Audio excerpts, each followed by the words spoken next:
పొద్దుల్లో ముద్ద బంతల్లే ఎంత ముద్దుకున్నావే.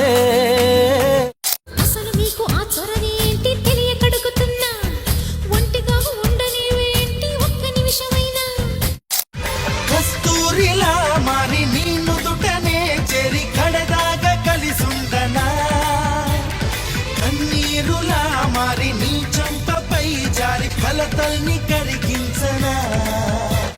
అందాల జంట అందరి కంటికి విందులు చేసే సమయాన కలలకు దొరకని కలగల జంటని 10 మంది చూడండి. భామ భామ బంగారు బాగున్నావే అమ్మడు.